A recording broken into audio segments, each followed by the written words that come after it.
കോഴിക്കോട്ടെ ബസ്സിലെ ലൈംഗിക അതിക്രമ ആരോപണത്തിന് പിന്നാലെ യുവാവ് ജീവനൊടുക്കിയ സംഭവത്തിൽ പ്രതിയായ യുവതി ഒളിവിൽ പോയെന്ന സൂചന. ഇന്നലെ കേസെടുത്തതിന് പിന്നാലെ ഷിംജിത മുസ്തഫ ഒളിവിൽ പോയെന്നാണ് ലഭിക്കുന്ന വിവരം.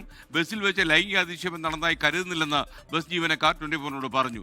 പ്രതിയെ പിടികൂടി ശിക്ഷ നടപ്പാക്കിയാലേ ഈ മരിച്ച യുവാവ് ദീപകന് നീതി ലഭിക്കുമെന്ന് കുടുംബം ഇന്ന് പ്രതികരിച്ചു. ഒരമ്മക്ക് ഇങ്ങനത്തെ യോഗ ആർക്കും സഹിക്കാൻ പറ്റൂല. ഈ പൈതൽ മാത്രമേ ഞങ്ങളെ നോക്കാനുള്ളൂ. അതിനെളുപ്പം കൊണ്ടുപോയത്.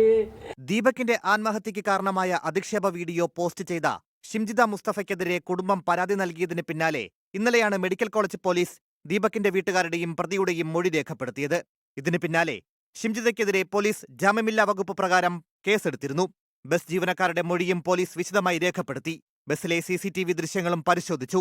സംഭവം തങ്ങളുടെ ശ്രദ്ധയിൽപ്പെട്ടിട്ടില്ലെന്നും അന്നേ ദിവസം ആരും പരാതി പറഞ്ഞിട്ടില്ലെന്നും ബസ് ജീവനക്കാരൻ 24-നോട് പറഞ്ഞു.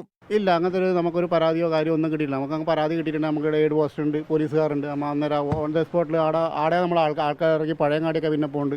അവിടെ നമ്മൾ അടുത്ത ട്രാക്ക്. പക്ഷേ നമ്മൾ അങ്ങനത്തെ ഒരു ഇതൊന്നും ഇല്ലാത്തതുകൊണ്ട് നമ്മൾ ആടെ ആൾക്കാരെ ഇറക്കി നമ്മൾ ട്രാക്കിൽ വെക്കുകയാണ് ചെയ്തത്. പ്രതിയെ പിടികൂടിയാലേ തന്റെ മകന് നീതി കിട്ടുമെന്നാണ് ദീപകിന്റെ പിതാവ് ചോയി പറയുന്നത്. നല്ല ശിക്ഷ വാങ്ങി കൊടുക്കണം. അതിനെ പുറത്ത് വിടാക്കണം. അതിനെ ശിക്ഷിക്കണം. അങ്ങനെ എൻ്റെ മോനെ ഇതാക്കിയാണ് ഞങ്ങൾ.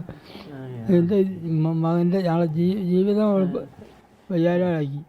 അല്ല അവൾക്ക് ഒരു ഇതായിട്ട് അവൾക്ക് അവിടെ നിന്ന് കഴിച്ചിടാനുള്ള സ്ഥിതി ഉണ്ടാക്കരുത്.